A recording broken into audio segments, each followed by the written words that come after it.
fool us. Let's meet the next act who might stick it to Penn and Teller. Most people think you're either born creative or you're not, and that is so far from the truth. Creativity is like anything. It's a muscle, and the more you use it, the better you become with it. I got into creating magic about 8-9 years ago. My claim to fame is an item called pyro, which is a wrist-borne fire shooter. I think pyro was a big hit because who wouldn't want to shoot fireballs from their hands? I don't create things to fool normal people. That can be pretty easy. My job is to not only fool laymen, but get magicians to buy products that I create. Well, tonight, it's me bringing Penn and Teller something I'm positive they've never seen before, and it's just about me standing there trying to fool them.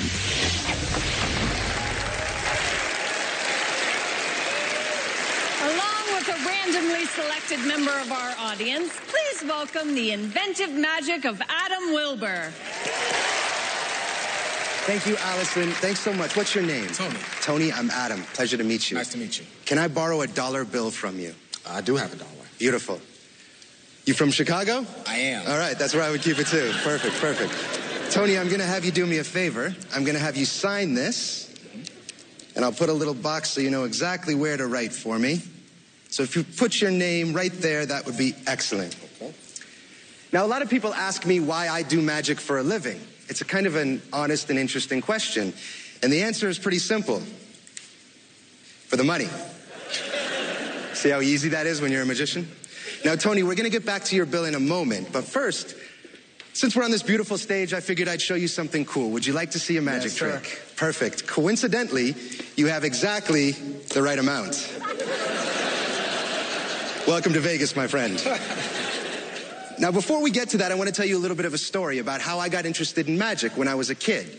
See, I used to live down the street from a magic shop, and the guy behind the counter was an interesting dude, but he used to do the most incredible things with money.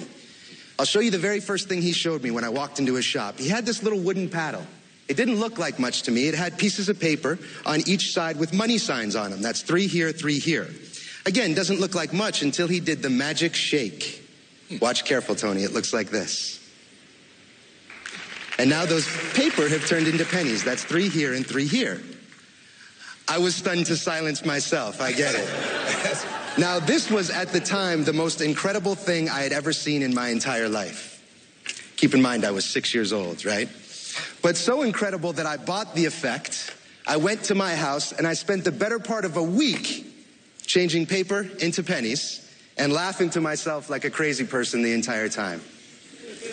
Now, at the end of a week, when I had enough money, I went back to his shop, and I said to him, what do you have that's a little more substantial than maybe pennies? And he brought out little colored sheets of paper, and 4 of them to be exact. At this point, I wasn't too impressed, but he said, wait till you see what they can do.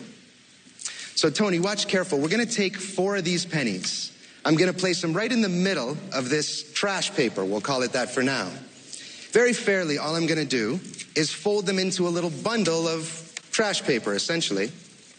Now, at this point, as a little kid, I wasn't too impressed, much like our audience here today. Nothing happened just yet until he did the magic shake. He opened this up, and to my surprise, he had 5 times the money he started with. Watch careful, because those pennies have turned to nickels. Right? Mind was blown.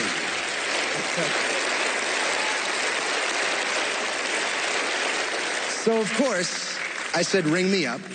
I went back to my house, and I spent the better part of 2 weeks changing paper into pennies and pennies into nickels, laughing to myself like a lunatic the entire time. Now, this time, when I went back to his shop, I didn't even have to ask him what was next, because he had this little brass cap already sitting there waiting for me. Didn't look too impressive, but for this, can I have your hand to demonstrate? Put your hand right in here and a little higher. I'm going to take the 4 nickels and I'm going to place them on the back of your hand. Now, it's important you keep your hand steady, because if you don't, those nickels fall off into my hand. Now, I'll do this as slow and fair as I can. Tony, can you see the nickels on the back of your hand? Yes, I can. Can you feel the nickels on the back of your hand? I can. And can you see this empty, weird-looking brass cap? I see that weird cap. Watch this. We put the cap over the nickels, and we wait. Now, of course, we need that magic shake This time I do it. Oh. Beautiful. I was going to shake for you. Perfect. Now, Tony, be honest. Does your hand feel a little bit lighter than it did? Not so much. See, it should, because dimes are lighter than nickels.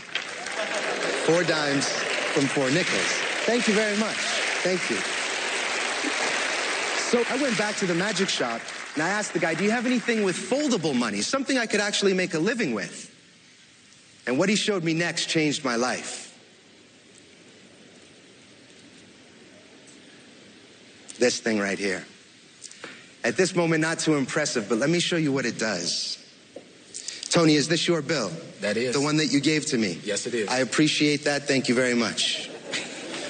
Now, we're going to put this right here. Now, watch careful. All we do is slowly roll this, and you'll see that $1 bill change from a 1 to 100. Thank you. Tony, can you verify that your name is written on the back of that 100? That's my name. That is my name. Now, Penn, Teller, I have a feeling you might think I'm using some sort of wordplay or trickery, but I can assure you I'm not. See, this is Tony's bill because this is Tony's signature. So, Tony, thank you very much. Thank you very much. Tony, I'm going to have you take this home. Compliments of me. Don't worry, I can make many, many more. Let's all give Tony one big round of applause as he takes his seat. Thank you. Thank you, sir. Let's hear it for Adam Wilber. Thank you very much. That's amazing. Thank you.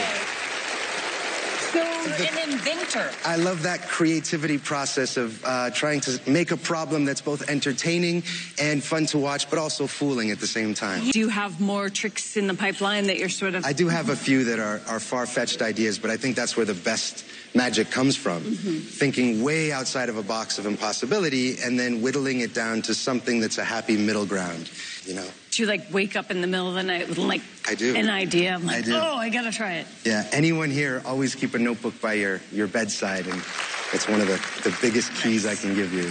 Okay, looks like the guys are ready. Guys? I want to say before anything that magicians are never classy. They always do these things where they change a $1 bill into 100 and they change it back and do some sort of lame joke about keeping the money or keeping the money for themselves. Giving the guy the $100 bill as a souvenir is classy and the way to go. We've never seen a magician do that. Really, really. Thank you. Thank you. Now, we all know these words. I'm just going to rattle off really quickly. We all know paddle moves, cap and pence, and Buddha money mystery. We all know those. And those are done beautifully in a really nice routine. But the question is, how did you get the signature on the bill? And there are 2 solutions that we could think of. And I want to ask you one question before that. And that is, can we look into that Halberton case you have there? Please. Okay, we're not going to. We just want to know if we could. Sure. We have a huge amount of information once you said that. And if you were bluffing on that, you're a genius. Just a genius.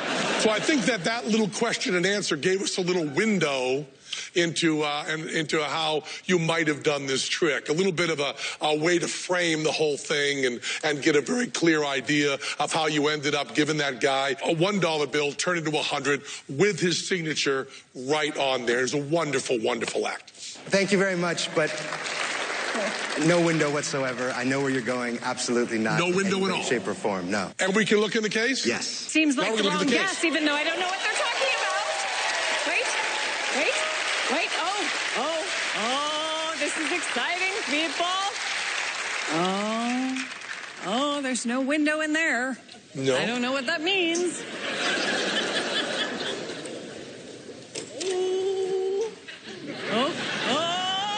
I think we have